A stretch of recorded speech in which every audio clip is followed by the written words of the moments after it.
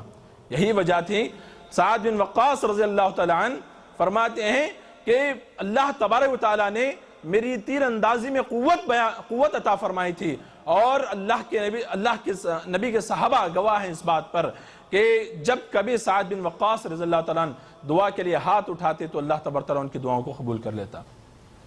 اور اسی طریقے سے حضرت انس رضی اللہ تعالیٰ عنہ کے بارے میں آتا ہے، ان کی والدہ ام سلیم رضی اللہ تعالیٰ عنہ فرماتی ہیں، بخاری کی روایت ہے، فرماتی ہیں کہ ایک مرتبہ میں نے اللہ کے نبی صلی اللہ علیہ وسلم سے درخواست کی کہ میرا لڑکا آپ کے پاس خادم ہے، آپ اس کے حق میں دعا فرمائیے۔ اللہ کے نبی صلی اللہ علیہ وسلم نے ان کے حق میں دعا فرمائی اللہم اکثر مالہ وولدہ وبارک لہ فیما اعطیتہ، اے اللہ تو اس کی مال اور اولاد کے اندر برکت عطا فرما، اور جو کچھ اس کو عطا فرما اس کے اندر برکت عطا فرما۔ حضرت انس رضی اللہ عنہ فرماتے ہیں کہ اللہ کی قسم اللہ تبارک و تعالیٰ نے مجھے بے انتہا مال عطا فرمایا، اور میری زندگی میں میرے بچوں کی اولاد اور میری اولاد تقریباً 100 سے زیادہ تھی۔ یہ حضرت انس رضی اللہ تعالیٰ عنہ فرماتے ہیں، یہ اللہ کے نبی صلی اللہ علیہ وسلم کی دعاؤں کی برکت ہے۔ اور اسی طریقے سے حضرت ابو ہریرہ رضی اللہ تعالیٰ عنہ حدیث کے راوی ہیں، وہ فرماتے ہیں ایک مرتبہ وہ اپنی والدہ جو مشرکہ تھیں، انہوں نے ان کے سامنے اسلام کی دعوت پیش کی تو وہ بگڑ گئیں، اللہ کے نبی صلی اللہ علیہ وسلم کے تعلق سے برا بھلا کہا۔ وہ روتے ہوئے اللہ کے نبی صلی اللہ علیہ وسلم کے پاس آئے اور انہوں نے اللہ کے نبی صلی اللہ علیہ وسلم سے کہا کہ اللہ کے نبی صلی اللہ علیہ وسلم میری ماں کی حق میں دعا فرمائیے، میری ماں کی ہدایت کے حق میں ہدایت کے لیے دعا فرمائیے۔ اللہ کے نبی صلی اللہ علیہ وسلم نے دعا فرمائی۔ اللہ کے نبی صلی اللہ علیہ وسلم نے فرمایا اللہم اہدی ام ابی ہریرہ، اے اللہ ابو ہریرہ کی ماں کو ہدایت عطا فرما۔ وہ خوش خوش لوٹے گھر۔ جب گھر پہنچتے ہیں ماں نے روکا، دروازہ بند تھا، روکا ماں نے، سنا تو آواز آ رہی تھی پانی نہانے کی۔ جیسے ہی پانی نہانا ختم ہوا اور وہ آئی باہر اور آ کر کے حضرت ابو ہریرہ کے سامنے رضی اللہ تعالیٰ عنہ کے سامنے کلمے کا اقرار کیا۔ وہ خوشی خوشی دوڑے اللہ کے نبی صلی اللہ علیہ وسلم کے پاس، فرمایا کہ اللہ کے نبی صلی اللہ علیہ وسلم اللہ نے میری ماں کو ہدایت عطا فرمائی۔ اللہ کے نبی صلی اللہ علیہ وسلم نے فرمایا یہ بہت اچھا ہوا، الحمدللہ یہ بہت اچھا ہوا۔ تو ان حدیثوں سے معلوم ہوتا ہے وقتاً فوقتاً اللہ کے نبی کے صحابہ اکرام رضی اللہ تعالیٰ علیہم اجمعین اللہ کے نبی صلی اللہ علیہ وسلم سے کی دعاؤں سے سرفراز ہوتے تھے۔ لیکن کیا کچھ ایسے ذرائع بھی ہیں جن سے وہ تو اللہ کے نبی کے صحابہ تھے جو اللہ کے نبی صلی اللہ علیہ وسلم کی دعائیں حاصل کرتے تھے، کیا ہم بھی اللہ کے نبی صلی اللہ علیہ وسلم کی دعائیں حاصل کر سکتے ہیں؟ یقیناً اللہ تبارک و تعالیٰ نے اس کا بھی ہمارے لیے انتظام کر رکھا ہے۔ کچھ ایسے اعمال اللہ کے نبی صلی اللہ علیہ وسلم نے بتلائے ہیں جن کے کرنے سے انشاءاللہ تبارک و تعالیٰ ہم بھی اللہ کے نبی صلی اللہ علیہ وسلم کی دعاؤں کے مستحق بن سکتے ہیں۔ میں نے جہاں تک مجھے مواد مل پایا ہے 7 چیزوں کا میں نے احاطہ کیا ہے۔ ان چیزوں کو اگر ہم لوگ اپنی زندگی میں لائیں گے انشاءاللہ تو یقین مانیے اللہ کے نبی صلی اللہ علیہ وسلم کی دعاؤں کے مستحق ہم لوگ بنیں گے۔ سب سے پہلی چیز جو آتی ہے وہ ہے تجارت کے اندر جو ہے نرمی۔ اللہ کے نبی صلی اللہ علیہ وسلم نے فرمایا، بخاری کی حدیث ہے، حضرت جابر رضی اللہ عنہ حدیث کے راوی ہیں، وہ فرماتے ہیں رحم اللہ رجلا سمحا اذا باع واذا اشترى واذا اقتضى۔ اللہ کے نبی صلی اللہ علیہ وسلم نے فرمایا اللہ تبارک و تعالیٰ اس شخص پر رحم فرمائے، اس شخص پر اللہ تبارک و تعالیٰ رحم فرمائے جو بیچے، خریدے اور جب اپنے حق کا مطالبہ کرے تو نرمی اختیار کرے۔ محترم حضرات، یہ بہت اہم چیزیں ہیں، تینوں چیزیں بہت اہم ہیں۔ یہ تینوں چیزیں ایسی ہیں جہاں پہ اچھا سا اچھا انسان بھی بدل جاتا ہے، اس کے تیور بدل جاتے ہیں، اس کے معاملات بدل جاتے ہیں، اس کے اخلاق بدل جاتے ہیں۔ لیکن یہ 3 چیزوں کے بارے میں اللہ کے نبی صلی اللہ علیہ وسلم نے فرمایا اللہ تعالیٰ اس شخص پر رحم کرے جو ان 3 معاملوں میں نرمی کا پہلو اختیار کرتا ہے۔ جب وہ خریدتا ہے تو نرمی اختیار کرے۔ کوئی بھی چیز آپ خریدتے ہیں تو اس کے اندر نرمی ہونی چاہیے، جھگڑیلو انداز میں یا کسی سے جھگڑا کرتے ہوئے، گرچہ کہ جو ہے بائع سے جو بیچ رہا ہے اس سے غلطی ہوئی ہوگی، لیکن ایک سچے مسلمان کا طریقہ یہ ہونا چاہیے کہ وہ ہمیشہ نرمی اختیار کرے۔ اور اسی طریقے سے بائع نرمی اختیار کرنے کا مطلب یہ ہے کہ وہ جو بھی بیچ رہا ہے اس کے اندر دھوکہ نہ کرے، خیانت نہ کرے، اس کے اندر جو ہے غیر شرعی حرکت نہ کرے۔ یہ جو ہے ایک بائع کے لیے ضروری ہے کہ وہ نرمی اختیار کرے۔ اسی طریقے سے جب اپنا حق آپ طلب کرتے ہیں کسی بھی معاملے میں، کسی سے قرض طلب کر رہے ہیں، قرض آپ کا حق مانگ رہے ہیں، کوئی بھی چیز آپ کر رہے ہیں تو اس کے اندر نرمی اختیار کرنی چاہیے۔ سامنے والے کو دیکھیں، غریب ہے، لاچار ہے، مجبور ہے تو اس کو جو بخش دیں، اس کو ٹائم دیں یا اس کو جو ہے معاف کر دیں۔ اس طریقے کا معاملہ اگر ہم لوگ کریں گے انشاءاللہ اللہ کے نبی صلی اللہ علیہ وسلم کی اس دعا کے مستحق ہوں گے۔ اللہ کے نبی صلی اللہ علیہ وسلم نے رحمت کی دعا کی ان 3 لوگوں کے لیے۔ اور اسی طریقے سے دوسرا جو پوائنٹ ہے جس سے ہم نبی کریم صلی اللہ علیہ وسلم کی دعا کے مستحق ہو سکتے ہیں وہ ہے ذمہ دار، جس کسی کا اللہ تبارک و تعالیٰ نے جس کو ذمہ دار بنایا ہے اس ذمہ داری کے ماتحت جو لوگ ہیں ان پر مشقت نہ ڈالے۔ جیسا کہ حضرت عائشہ کی روایت ہے، بخاری کی روایت، حضرت عائشہ رضی اللہ عنہ فرماتی ہیں اللہ کے نبی صلی اللہ علیہ وسلم نے فرمایا اللہم من ولی من امر امتی شیئا فشق علیہم فاشفق علیہ۔ حضرت عائشہ فرماتے ہیں اللہ کے نبی نے فرمایا کہ اے اللہ کے نبی صلی اللہ علیہ وسلم نے دعا فرمائی اللہ تبارک تعالیٰ سے کہ اے اللہ میری امت میں کسی پر بھی میری امت کی ذمہ داری دی جائے اور وہ اس ذمہ داری میں لوگوں کو مشقت میں ڈالے تو اللہ تعالیٰ تو بھی اس کو مشقت میں ڈال۔ اور اسی طریقے سے اللہ کے نبی نے آگے فرمایا وَمَنْ وَلِيَ مِنْ أَمْرِ أُمَّتِي شَيْئًا فَرَفَقَ بِهِمْ فَارْفُقْ بِهِ، کہ جس کسی کو تو ولی بنائے، امیر بنائے یا ذمہ دار بنائے میری امت کے معاملات میں تو اگر وہ نرمی اختیار کرے تو بھی اس پر جو ہے نرمی فرما، تو بھی ان پر رحم فرما۔ تو اس حدیث کو سمجھنے کی ضرورت ہے۔ سب سے اہم چیز یہ ہے کہ ذمہ داری کس چیز کو کہتے ہیں؟ کسی جماعت کا ذمہ دار بنا دیا جائے وہی ذمہ دار ہے، یا پھر ذمہ داری کے نیچے کون کون آتے ہیں؟ ذمہ داری کے نیچے ماں باپ بھی آتے ہیں۔ ماں باپ یہ جو اپنے اولاد کے ولی ہیں، اللہ تبارک و تعالیٰ نے ان کو ان کا ذمہ دار بنایا ہے، اور مشقت میں ڈالنے کا مطلب یہ ہے، اولاد کو جب انسان مشقت میں ڈالنے کا مطلب یہ نہیں ہے کہ آپ جو ہے مار رہے ہیں، ڈانٹ رہے ہیں، تربیت کے لیے ان کو ڈانٹ رہے ہیں، تو یہ مشقت میں ڈالنے کا مطلب اس کا یہ نہیں ہے۔ مشقت میں ڈالنے کا مطلب یہ ہے اگر آپ اپنی اولاد کی تربیت صحیح طریقے سے نہیں کر رہے ہیں، گویا آپ اپنی اولاد کو مشقت میں ڈال رہے ہیں۔ اگر آپ اپنی اولاد کی صحیح معنوں میں تربیت نہیں کر رہے ہیں، صحیح معنوں میں ان کا صحیح راستے پر ان کو نہیں لے کے جا رہے ہیں، تو تب آ کر آپ اپنی اولاد کو مشقت کے اندر ڈال رہے ہیں۔ اور اس جو اللہ کے نبی صلی اللہ علیہ وسلم نے جو دعا کی اللہ تبارک تعالیٰ سے، اس دعا کے مستحق ہو رہے ہیں کہ اللہ تعالیٰ تو بھی ان کو مشقت میں ڈال۔ اللہ کے نبی صلی اللہ علیہ وسلم دعا فرما رہے ہیں۔ تو ماں باپ یہ جو اولاد کے ذمہ دار ہیں، اور ماں باپ کو چاہیے کہ وہ اولاد کی صحیح معنوں میں تربیت کریں۔ اگر آپ ذرہ برابر بھی کمی کر رہے ہیں تربیت کے اندر اولاد کے سلسلے میں، تو یقین مانیے آپ اپنی اولاد کو مشقت کے اندر ڈال رہے ہیں۔ اور اسی طریقے سے ہم ائمہ مساجد ہیں، ہم بھی جو ہے یعنی کہ جو ہمارے ماتحت مصلی ہیں وہ ہمارے نیچے کے لوگ ہیں، ہم بھی ان کو جو ہے مشقت میں ڈالنے کا مطلب یہ ہے کہ بہت سارے لوگ جو ہے لمبی لمبی نمازیں پڑھاتے ہیں، یا خطبہ ہیں جو بہت لمبے لمبے خطبے بیان کرتے ہیں، جس کی وجہ سے جو ہے جو عوام الناس ہیں، خاص کر یہاں پر دیکھا جاتا ہے کہ لوگ جو ہے باہر دھوپ میں کھڑے ہوئے ہیں اور خطیب صاحب جو ہے لمبا خطبہ جو ہے ایک دم لمبا کر رہے ہیں، تو اس سے کتنی تکلیف جو ہے لوگوں کو ہوتی ہے۔ کئی لوگ اس میں تو کمزور ہوتے ہیں، بزرگ حضرات ہوتے ہیں، تو یہی وجہ ہے۔ دیکھیے اللہ کے نبی صلی اللہ علیہ وسلم نے فرمایا جس کسی پر بھی اس کو والی بنایا جائے اس میں مشقت میں نہ ڈالے لوگوں کو۔ یہ امام جو حضرات ہیں، جو خطیب حضرات ہیں، ان کو چاہیے کہ اس میں بھی جو ہے نرمی اختیار کریں۔ اور اسی طریقے سے بہت ساری چیزیں ہیں اگر اس کے نیچے بیان کی جائیں۔ اللہ تبارک تعالیٰ نے، جیسے آپ اسکول کے ذمہ دار ہیں، کسی مدرسے کے ذمہ دار ہیں، مختلف قسم کے سب جو چیزیں آپ کے نیچے آتی ہیں، جن کے آپ امیر بڑے کہلاتے ہیں، تو ان چیزوں پر جو ہے مشقت نہ ڈالیں بلکہ ان کے ساتھ نرمی کا برتاؤ کریں۔ یہ جو ہے حدیث کے اندر اللہ کے نبی صلی اللہ علیہ وسلم نے بیان فرمایا ہے کہ اللہ تعالیٰ تو اس کو مشقت میں ڈال، اور جو نرمی اختیار کرتا ہے اللہ تعالیٰ تو اس کے ساتھ نرمی کا برتاؤ فرما۔ اور اسی طریقے سے جو تیسری چیز ہے وہ یہ کہ عصر سے قبل 4 رکعت کا ادا کرنا سنت۔ ابن عمر رضی اللہ عنہ کی روایت ہے، فرماتے ہیں کہ رحم اللہ عمران صلی قبل العصر 4۔ اللہ کے نبی صلی اللہ علیہ وسلم نے فرمایا اللہ تعالیٰ اس شخص پر رحم فرمائے جس نے عصر کی نماز سے پہلے 4 رکعت سنت ادا فرمائے۔ یہ بھی بہت اہم چیز ہے، چھوٹی سی چیز ہے ہمارے لیے، لیکن اس کے حق میں اس آدمی کے حق میں اللہ کے نبی صلی اللہ علیہ وسلم نے دعا فرمائی ہے۔ اور اسی طریقے سے جو میاں بیوی تہجد کا اہتمام کرتے ہیں، ان کے حق میں بھی اللہ کے نبی صلی اللہ علیہ وسلم نے دعا فرمائی۔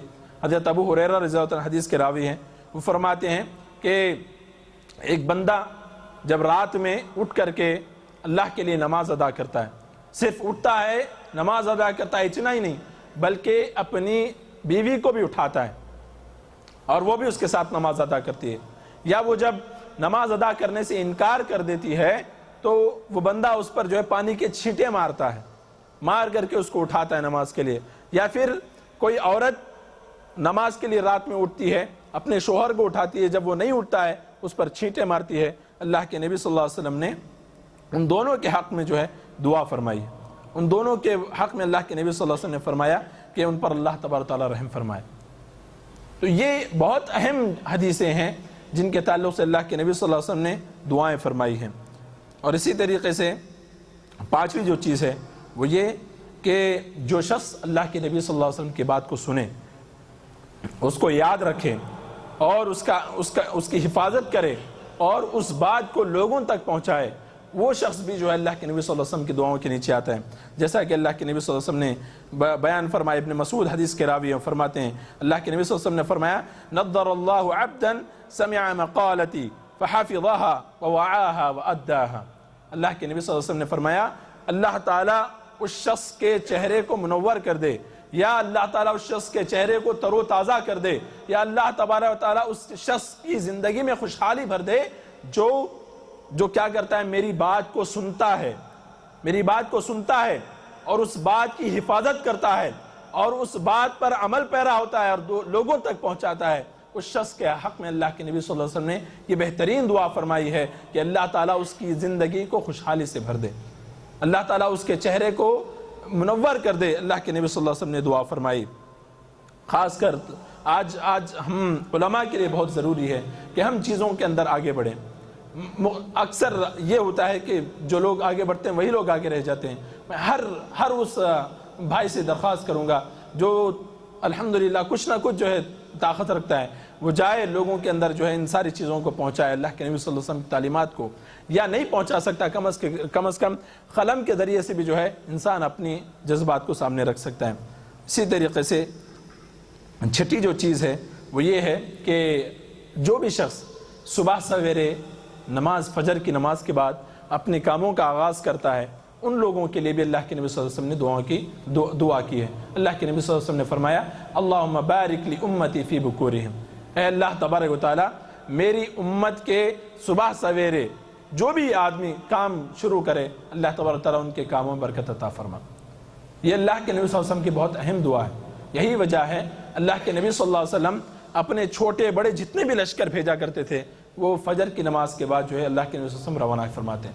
اور جو حدیث کے راوی ہیں صخر بن وداع، وہ فرماتے ہیں کہ وہ ایک تاجر تھے، وہ ہمیشہ جو ہے جب کبھی وہ تجارت شروع کرنا چاہتے تو فجر کے بعد اپنے کام کا آغاز کرتے۔ تو وہ خود روایت کرتے ہیں، وہ فرماتے ہیں کہ اللہ تبارک و تعالیٰ نے اس کے ذریعے سے، اللہ کی نبی کی دعا کے ذریعے سے اللہ تبارک و تعالیٰ نے مجھے بے انتہا مال عطا فرمایا اور وہ ان کی تجارت کامیاب رہتی تھی۔ تو یہ بہت اہم چیزیں تھیں جو میں نے آپ لوگوں کے سامنے بیان فرمائی۔ اور ایک جو آخری چیز ہے وہ یہ کہ اللہ کے نبی صلی اللہ علیہ وسلم نے بیان فرمایا کہ حج کے موقع پر جو لوگ حلق کرواتے ہیں یا قصر کرواتے ہیں، ایسے لوگوں پر بھی اللہ کے نبی صلی اللہ علیہ وسلم نے دعا فرمائی۔ اللہ کے نبی نے فرمایا، ابن عمر حدیث کے راوی ہیں، بخاری کی روایت ہے، فرماتے ہیں کہ اللہم ارحم محلقین، اے اللہ تعالیٰ حج کے موقع پر جو لوگ حلق کرتے ہیں، حلق کرنے والوں پر رحم فرما۔ تو یہ 7 کچھ چیزیں مجھے جہاں تک مل سکا مواد میں جمع کیا ہوں، تو یہ 7 جگہیں ہیں جہاں پر اللہ کے نبی صلی اللہ علیہ وسلم اپنے صحابہ کرام کے بعد آنے والے لوگوں پر بھی جو ہے دعائیں کی ہیں۔ اور سب سے اہم چیز ہم لوگوں کو یہ سمجھنے کی ہے کہ ہم لوگ جب کبھی کسی سے بھی ملتے ہیں تو ہماری کوشش یہ ہوتی ہے کہ ہم ان کی دعائیں حاصل کریں، اور ہمارا ماننا یہ ہے کہ کسے معلوم کس کی دعائیں اللہ تبارک تعالیٰ قبول کر لے۔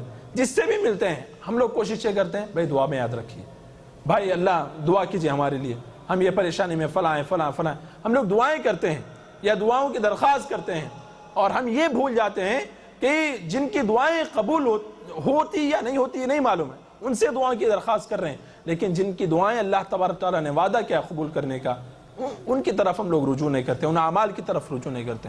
اللہ کے نبی صلی اللہ علیہ وسلم کی دعائیں یقیناً انشاءاللہ اللہ تبارک تعالیٰ قبول کرتا ہے۔ تو ہم پر ضروری ہے کہ ہم جو ہے اللہ کے نبی صلی اللہ علیہ وسلم نے جہاں جن مقامات پر دعائیں کی ہیں امت مسلمہ پر، ان اعمال کو اختیار کرنے کی کوشش کریں، اور یہ کوشش کریں کہ صرف ہم نہیں بلکہ ہمارے گھر والے، ہمارے دوست و احباب بھی جو ہے ان اعمال کے اندر شامل ہو جائیں۔ اللہ تبارک تعالیٰ سے دعا گو ہوں کہ اللہ تبارک تعالیٰ ہم تمام کو کہنے سننے سے زیادہ عمل کی توفیق عطا فرمائے۔ الہ العالمین ہم تمام کی جائز ضروریات کو پورے فرمائے۔ آمین۔ اقول قولی ھذا واستغفر اللہ لی ولکم ولسائر المسلمین من کل ذنب واستغفروہ انہ هو الغفور الرحیم۔ السلام علیکم۔